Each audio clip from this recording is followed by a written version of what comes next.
There have been many great fights in the UFC. Knockouts, submissions, and wars. But today we look in detail at the worst fights the UFC has ever seen. The lackluster, the injuries, and the utterly bizarre. Lock in, because this isn't a top 10 video. This is a deep dive into all of the times that we've been unbelievably let down by a sport that is meant to provide us bloodshed, violence, and highlights. If you look at his fights, tell me the last time he was in a boring fight. Tonight. They're going to ruin the whole sport, straight up. They're going to ruin the whole sport. It is all over! Mickey! This is the absurd history of the UFC's worst fights. Let's start with recency bias. Expectation is the root of all heartache. Sometimes it's not the bout itself that can make it the worst. Often it's the anticipation, the expected violence to ensue, the lingering question marks, the unknown. That is what makes or breaks a fight. So the first few worst UFC fights of all time that we discuss in this video deals with this interplay between perhaps a lackluster performance and the fans' expectations.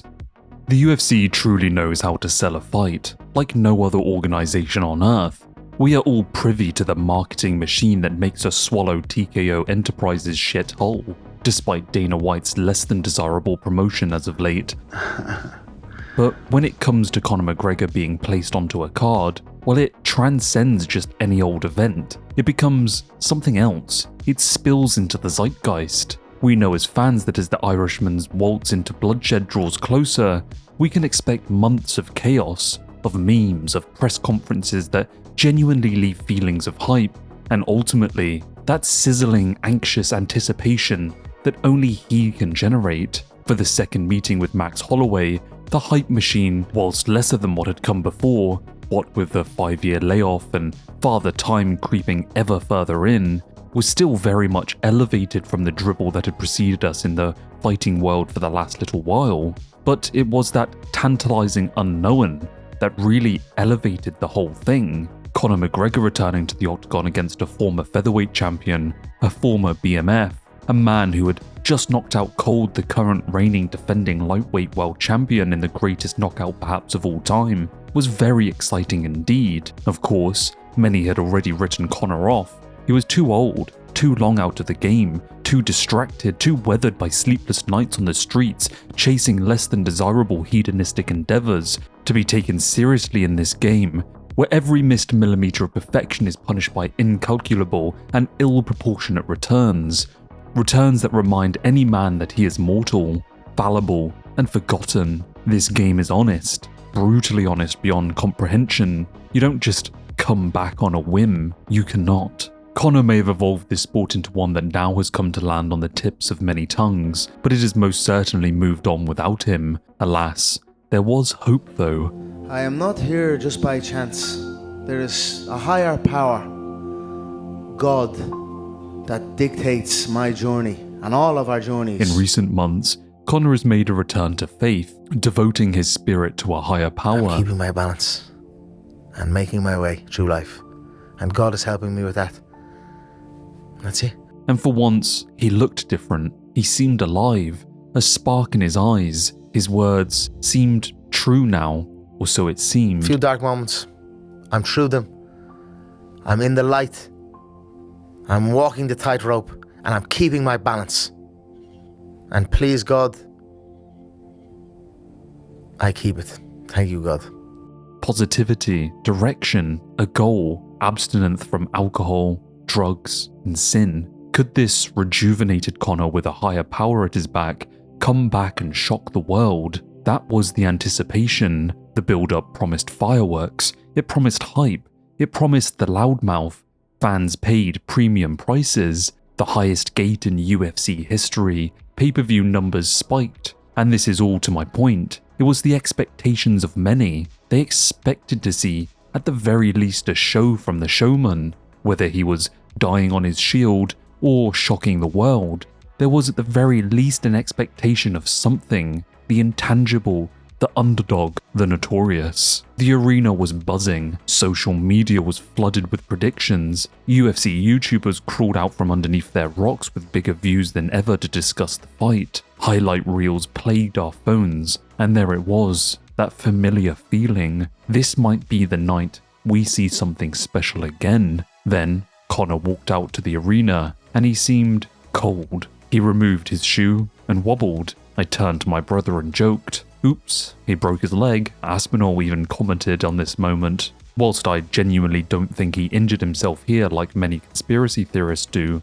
it is quite funny that it was an omen of darker things to follow. Conor stood in the center of the octagon as Bruce read out his name, and it still just didn't seem right. The ref called action to the fight, and just like that, it was all over before it even begun. A few moments in, Conor threw a rather ridiculous kick, his ACL gave out, and after some brief and hesitant exchanges, it was all over. The bout ended in a TKO due to injury. I sat there in silence at 6 AM in the morning, stayed up all night only to be scammed by a meniscus. 20 hard-earned British pounds wasted on weak tendons. Many sat around the world staring at their screens, feeling something worse than anger, disappointment. Yet many of us hadn't actually paid literally thousands to sit in attendance that night in the stadium. I mean, hell, some of the best seats ranged from $20,000 to $67,000. We had all been rather thoroughly and rather annoyingly fleeced. And here is the thing, my dear combat sports friends. This might not be the absolute worst fight in UFC history, if we are, of course, only judging by action inside of the cage, that is. But when you factor in everything, the hype, the massive expectations, the money spent, the emotional investment, it might be the most soul-crushing letdown the sport has ever delivered, at least in recent memory. A McGregor fight is supposed to be the best the UFC has to offer in terms of spectacle, but that spectacle collapsed in on us almost as fast as Ocean Gate, an instant of shattered expectations. The entire promise of the night betrayed us, and that is why Max Holloway vs Conor McGregor 2 is first on the list of the worst fights the UFC has ever known. Israel Adesanya, fresh off a TKO victory of Robert Whittaker and going 5 rounds with his puppy, saw this clip of Yoel Romero and decided that he wanted to him in a sanctioned event in front of millions of corn-berserked fans, because doing it to his dog for his Instagram followers wasn't a humiliation ritual enough to get him into the Illuminati. Yoel Romero, known by many as the firmest and hardest man by his peers, I've never felt someone fucking specimen. And he goes, "Oh yeah, he's amazing, right?" And they go, no, you don't understand. Turn you into a machine. He's the freakiest of the freaks. was on a 2-fight losing streak, having been broken by both Robert Whittaker and the more deserving man for the title shot, Paulo Costa. But what had in fact earned Yoel Romero his title shot was aura. I mean, I wish I was joking, but they literally let Yoel Romero have a title shot because he was quote-unquote scary. Israel Adesanya wants to fight Yoel Romero. Nobody wants to fight Yoel Romero. Nobody does. You made a face like somebody might want to fight him. What was that face? You gave me the meh. You know somebody that wants to fight? Yeah, exactly. Nobody wants to fight him. Believe me, we make the phone calls. Nobody wants to fight Yoel Romero. Israel wants to fight him, so we're going to do it.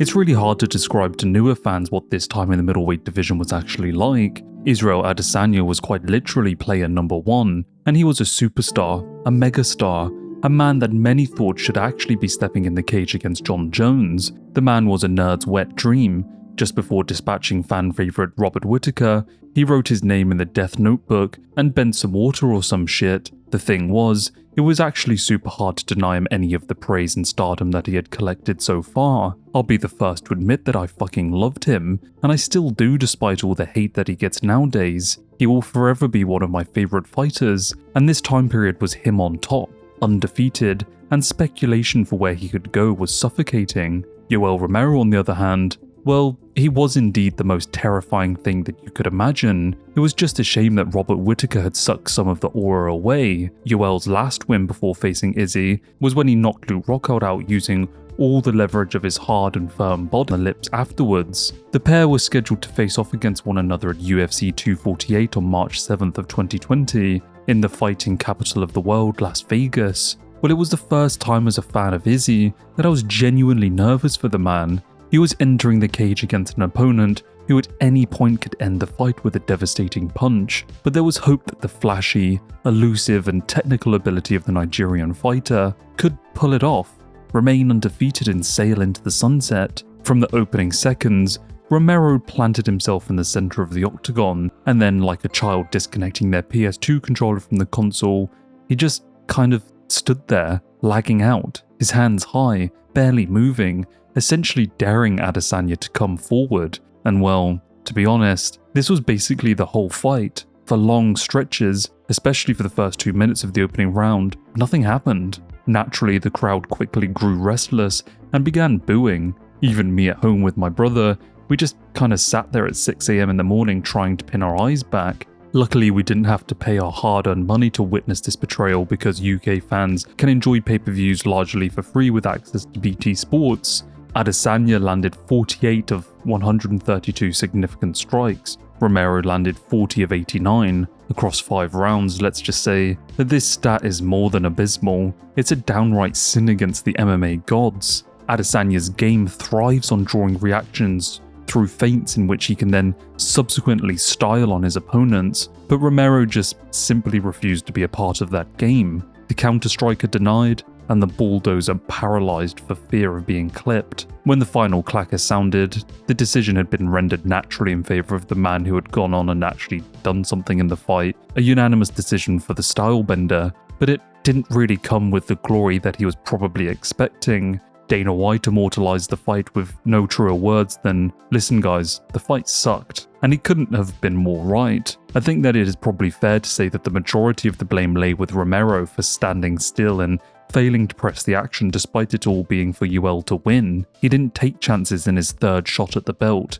and so he remains the most guilty in my opinion. Izzy did what he could, fought smart by chopping the legs from range and intercepting where and when he could. It's the old saying, it takes two to tango, and Romero just kind of stood there. This fight, rather unfortunately, is one of the first that gets brought up in a conversation discussing the worst fights to ever take place in the octagon, and for that reason, it has now rightfully earned its spot on this list. This fight would perhaps be the first crack to show in the Adesanya reign. Even now, over a half a decade later, Adesanya has referenced the Romero fight as a low point in his career, and luckily for us, it meant that he came back a little later and showed off by defeating Paulo Costa, doggy style. Francis's come up in MMA was certainly something to be analysed. He was indeed a terrifying force in the octagon. Signing a contract to fight him was almost certainly guaranteeing yourself a one-way trip to the Shadow Realm and an immortalisation on Francis's highlight reel for all times to come. He was a giant of muscle and sinew, genetically designed to snatch souls and bring fear to the 8 sides that make up the octagon. Whether it was Overeem's corpse being paraded around for promotion as Dana White screamed that Francis hit harder than a Ford Escort going as fast as it could, or Anthony Hamilton's arm being ripped off, all we knew was that Francis was a problem. Well, that was before he came up against a firefighter hailing from Ohio, who showed the African that there was in fact levels to this game. Out-wrestled and embarrassed, Francis went back to the drawing board. The UFC's next move was to set Francis back up with some positive PR, by putting together perhaps the potentially most violent and brutal fight of all time. I'm talking of course of the UFC giving the Predator, the USA homebrew of violence, Derek Lewis. The Black Beast was everything that Francis was,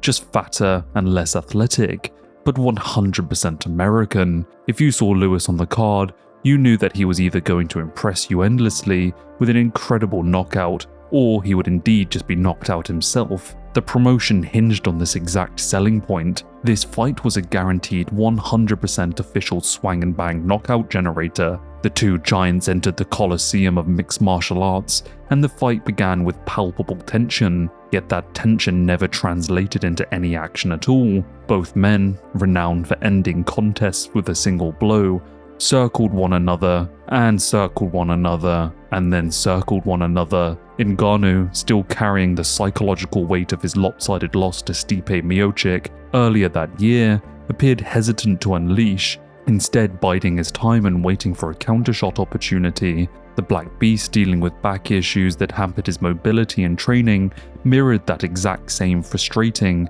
and disappointing reluctance. The first round was sadly a 5-minute display of both men's feints, occasional kicks that barely grazed. By the end of the opening 5 minutes, the crowd's energy had already begun to sour, but beneath all of this did swell this kind of tension. Both men and the fans watching in the arena and those at home had their gazes affixed, awaiting what was promised them, but well, it simply never came. The statistics paint the canvas of a story of complete boredom. The two heavyweights combined for just 31 significant strikes across 3 rounds, Ngannou taking 11 and Lewis the other 20. There were no knockdowns, no meaningful takedowns, and virtually no sustained pressure. What little offense occurred came in fleeting, inconsequential bursts. Joe Rogan on commentary did not mince his words, declaring it the worst heavyweight fight he had ever witnessed. Dana White was seething, claiming that both men were never his friends. I can tell you that his ego absolutely did run away with him. And the minute that happens to you in the fight game, you see what happens. Start to fall apart. But to be honest, the whole thing is simply a reminder that sometimes stylistic matchups don't always make for exciting fights. Derek Lewis won a unanimous decision victory, but he also won my vote for the worst fight that I've ever seen. In the next fight we have perhaps 2 men who many could never consider actual fighters. Whilst I've made a 40-minute doc on CM Punk before, where I share how I am actually quite fond of the man, this next section, however, does lean to the more critical side, so just keep it in mind that I do actually quite like CM Punk and respect what he actually set out to do. But this fight was certainly problematic before feet felt the coarse canvas beneath them. CM Punk, the worldwide recognized WWE superstar, made his dubious UFC debut in 2016 against Mickey Gall. After signing with the UFC 2 years prior, the UFC had made a big hoopla about a mega WWE star crossing over into real fighting, including producing a 4-part documentary about Punk's training to become an actual fighter. There were certainly massive expectations for him, especially considering how the last WWE experiment had gone. But it simply was not to be. CM Punk did not belong in the 8-sided crucible and was thoroughly outclassed in his first performance, often described as the most embarrassing and brutal attempt at fighting in the UFC to date. But to be fair to Punk, I don't think he deserved his very first professional fight to be in the UFC, broadcasted to millions and against a real legitimate vicious threat of a fighter. There was no layup for Punk, just the cold sting of reality.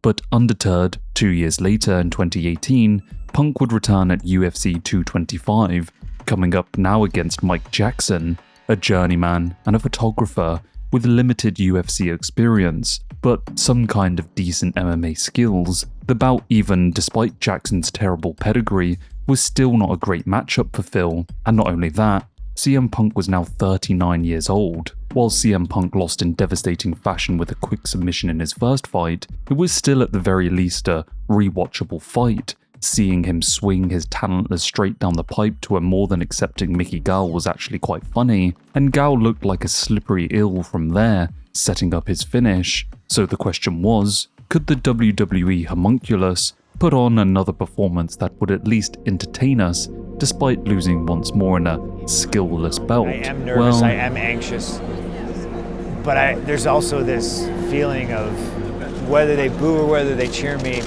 this is where I live now, this is my headspace. What drove you to do it again? I mean, was there any party that said, hey, I did it, you know what I mean? I accomplished the goal, it didn't work out, but I did it, and I'm done. I just think it was never about, oh, I just want to try it, the one time. I think it was about, if I'm going to try it, I'm going to try it. And that means you deal with the losses and you deal with the bad days as well as the good. After 3 rounds, we go to the judges' scorecards for decision. All 3 judges scored this contest 30-26 for the winner by unanimous decision, Mike the Truth Jackson. I'm here with the winner, Mike Jackson. Mike Jackson, one of the most bizarre and surreal fights in a long time, did outwork, out-wrestle, and outstrike CM Punk on paper, but the reality inside of the cage could only be described as an embarrassment. Jackson looked like he had just got out of bed and was mildly confused to find himself in the guard of CM Punk, looking around the cage side for an explanation from his coaches as to why he was in a sanctioned MMA fight on the main card of UFC 225. The performance rattled Dana White, who in the post-fight press conference tore the now 1-1 fighter to shreds. Michael Jackson, I'm not happy with. This guy was acting like a goofball tonight. You get this opportunity to come in and fight CM Punk, and you're doing like bolo punches to the body on top. Never looked like he was trying to finish the fight ever, right? Looked like he could have finished the fight a few times.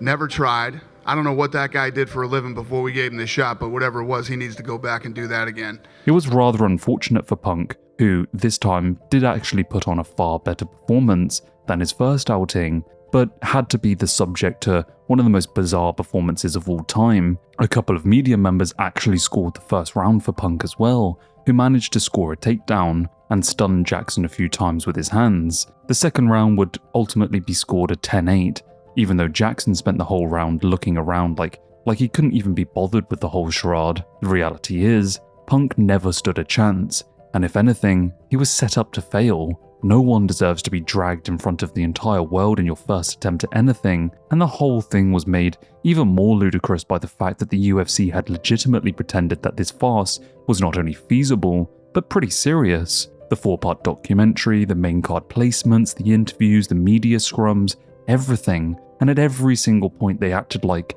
a 39-year-old man was somehow going to pull this all off. Punk was never accepted by the fans, and was never accepted by the fighters either, who felt that he hadn't earned his spot as one of the highest paid MMA athletes of all time, and that is why I rank this fight as one of the worst of all time in UFC history. It was a farce, a complete mockery of the sport that many of us hold dear to our hearts. The pantomime was in full swing, and we as a community were taken for a ride. What could have been a skillless scuffle to entertain was instead a disastrous display of combat, a perversion of this blood game, and it only made sense that, for this sinful outing, Mike Jackson was shunted from the UFC, banished for crimes against MMA, and CM Punk was chucked overboard.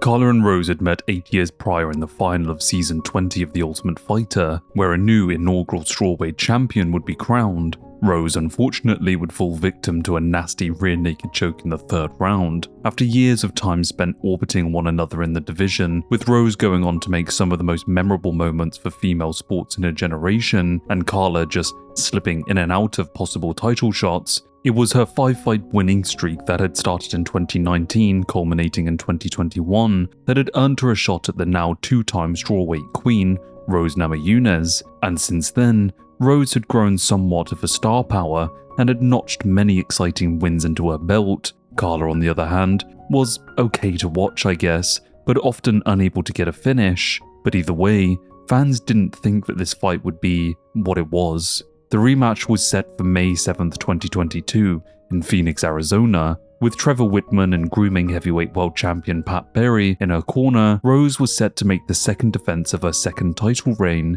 but instead of a highlight reel knockout, fans would instead be treated to 25 minutes of near total inaction that left the arena in a cacophony of booing, and the commentators scrambling to make some kind of entertainment out of the rather awful affair. What manifested was perhaps the worst fight in UFC history. From the opening bell, both fighters circled warily at range.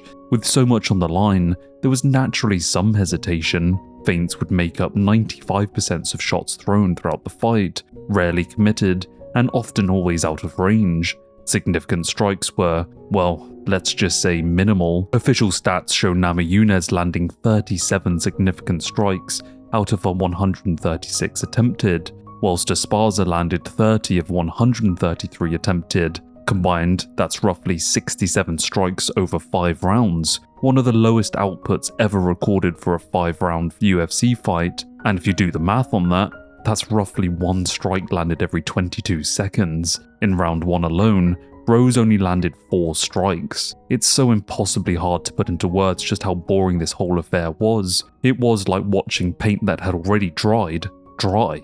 Joe Rogan, Daniel Cormier and John Anik openly called it out in real time for what it was. labeling rounds as potentially 10-10 and joking about the lack of action. The only ones joking though were the ones illegally streaming it, rather than those who had paid $60 to witness this affair. And the real problem with the whole thing was the fact that at the end of each round, those of us at home had to sit through Pat Berry telling Rose that she was just executing the game plan perfectly. The nail in the coffin was when Rose put her hands in the air at the end of the fight, declaring that she was in fact the best in the world. She lost the fight via split decision, and what did we as fight fans lose? Well, we lost our time. Time in which there is only one life, and it was wasted watching this utter garbage. In the end, Rose vs Carla 2 earns its crown as potentially the most boring fight of all time. The complete absence of anything memorable for 25 excruciating minutes was what left the sour taste in all of our mouths. MMA thrives on chaos and violence, and this fight offered neither. Now we go to the welterweight division, which in 2017 was going through some changes. Let's just say that the talent was lacking, and many people were simply interested in other divisions at the time. Tyron Woodley was leading the pack, and he had somewhat of a love-hate relationship with the fans. The division still carried the afterglow of the GSP era and the chaos of the Rory, Lawler and Hendricks years, my personal favourite time in the division. But now, well, things were different. Enter Damian Maia. Maia was the purest submission specialist the division had ever probably seen, maybe even so for the UFC as a whole, a black belt Gandalf on the ground who would consume his prey on the canvas. He had gone on a more than impressive winning streak that included top guys such as Carlos Condit and Jorge Masvidal. The UFC announced the contest between the pair for a fight to take place at UFC 214, and well, it was received as about as mid as you could imagine. The co-main slot on a stacked UFC 214 card, which featured Jones and Cormier in the main event, was the only thing driving any kind of hype towards the fight, and the only question that needed to be answered was, could Tyron survive on the ground against a man like Maia? And to be honest, that's not a very exciting question that any of us really want to know the answer to. People wanted to turn their coin over to blood and chaos, not what this fight ultimately promised. Fight night came quickly, and from the opening bell, Woodley showed the world what was about to take place over the next 25 minutes. He kept the fight at kicking range, pumping out feinting jabs and low kicks, never overcommitting, and especially never giving Maia the clean entry that he so desperately desired. The takedowns were stuffed, and well, that was that. What little striking Maia threw was mostly range finding, and Woodley answered with the absolute minimum required to win the round. The numbers are as bleak as a jaunt across Kaled. Over 5 rounds, 25 minutes, the two men combined for fewer than 90 significant strikes. Woodley landed the majority of them, but they were shit to put it simply. Only enough to put ink next to his name on the judge's scorecard. There were no knockdowns, no submission attempts, and most certainly no attempt to finish the night early. Woodley took the unanimous decision, retained his belt, and in the process cemented the reputation that would dog the rest of his title reign. We called it boring, and he called us all racist. Such is life, I guess.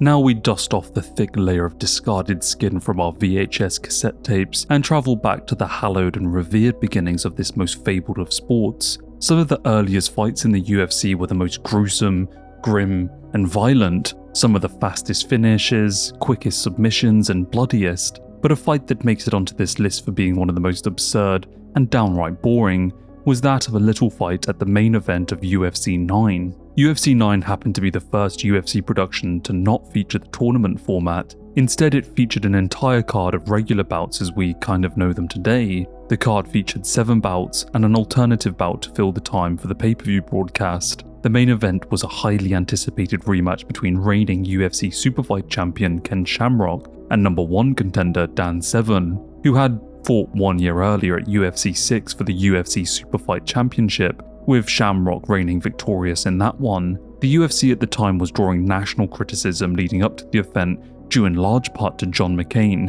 culminating in a long and rather tedious set of events that led to the UFC engaging in a legal battle in Detroit courts up until 4:30 PM on the day that UFC 9 was expected to take place. The UFC was ultimately allowed to continue with the event, but with modified rules, and herein lies the problem with the whole charade. The special rules included no fist strikes to the head, and no headbutts, a rule that John McCarthy would have to try and enforce. Before the show, fighters were warned not to use close fist strikes under penalty of arrest by law enforcement, which, if you ask me, is the most ridiculous thing that I've ever heard. The super fight between Dan Severn and Ken Shamrock in the main event is widely considered one of the worst MMA fights of all time because of this. The fighters circled each other for nearly 20 minutes with little or no contact, and the contact of which was the most ridiculous slapping strikes to the face and body. The whole event just stands as a monument to how far the UFC has come, not only in terms of production, but its place in society and the sporting world as a whole. Not just a few weeks ago, the UFC parked its pretty ass in the centre of the White House lawn and put on one of the greatest shows of all time, not just for sports, but for entertainment as a whole. Overall, UFC 9 was one of the strangest events the sport has to offer, and it is, unfortunately, that main event which sealed the deal, earning a coveted spot on the list of the worst UFC fights of all time. It's April 2010, Reach has fallen, John Marsden lies in his grave, and Christopher Nolan is bending our minds. The UFC has just planted its flag in Abu Dhabi for the first time ever, a shining, new, glittering temporary arena slapped together on Yas Island, something Dana White would later sell to us as him buying an island and calling it Fight Island. Sounded way cooler than what he initially said. The Fertittas and Dana White are smiling for the cameras with their new Middle Eastern partners, and Ariel Helwani is about to become a worldwide famous journalist for MMA. The main event is special. The UFC isn't pulling any punches. God, that sounded way cooler when I wrote it. They are offering up their prized fighter, Anderson Silva, to sell tickets, and he is taking on Damian Maia, appearing on this list for the second time. Silva is fresh off of his surreal first-round demolition of Forrest Griffin. He is riding a wave of invincibility in the eyes of the fans, a walking, talking, breathing highlight reel, spinning elbows, front kicks, and an aura of supernatural. Maia is a layup. On a one-fight winning streak, Maia is chucked to the shark, and so it is no wonder that fans expected blood. They expected art on the canvas of the octagon, another masterpiece manifested in the world's most glorious crucible. What they got instead was one of the most bizarre, self-indulgent and soul-draining title fights the sport has ever spewed out of its Nurgle-ridden mouth. The arena was buzzing. The weight of expectation sat heavy on both men, but most importantly, on the Brazilian. The bell sounded, Silva dropped his hands, he circled with that elusive, almost mocking footwork, landing the occasional leg kick or jab, just enough to keep Maia scared, and the Spider just decided that he would rather mock the sport than perform. What followed was 20 minutes plus of agonizing bullshit. Silva mimed playing air guitar, he taunted, he laughed, he talked constant shit, with the very infamous line, "Where's your jiu-jitsu now, playboy?" ringing across the cage. He retreated whenever Maia closed the distance, forcing referee Dan Murgliata to call time and warn him that a point would be deducted if the running continued. Maia kept trying, he shot for takedowns that were all stuffed, 13 times in total without success, and his nose was busted open and blood turned his white shorts to shades of crimson. In the later rounds, he even swung for the fences out of pure frustration,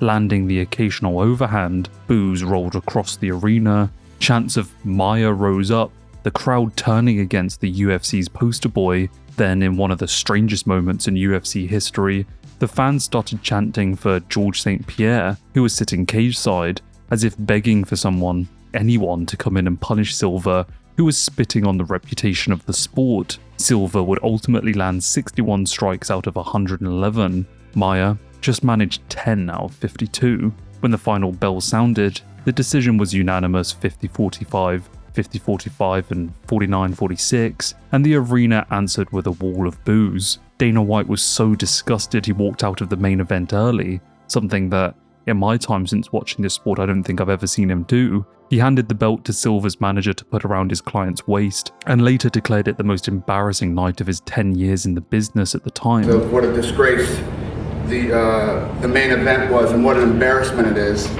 I don't think I've ever been more embarrassed in the 10 years of being in this business. He apologized to the fans that he had unbeknownst ripped off with an expensive pay-per-view tariff, and Silva himself, through a translator, offered a half-hearted apology about ring rust and not being humble enough. which of course landed us about as well as Amelia Earhart into an island of man-eating coconut crabs. This fight does, however, sit in its very own special category on this list, which is why I've kind of ended the video with it. It wasn't pure in action like Ngannou and Lewis or Rose and Carla. It wasn't a scam injury like McGregor and Holloway. It was something far more deliberate and way more insulting to us as fight fans. It was a generational talent, a one-in-a-lifetime artist of mixed martial arts, choosing to clown around rather than do what he was paid to do. And well, that's how we'll end this list of the worst fights in UFC history. Boys, I'm hard at work on the lightweight history video. It's the sequel to the previous 2 entries,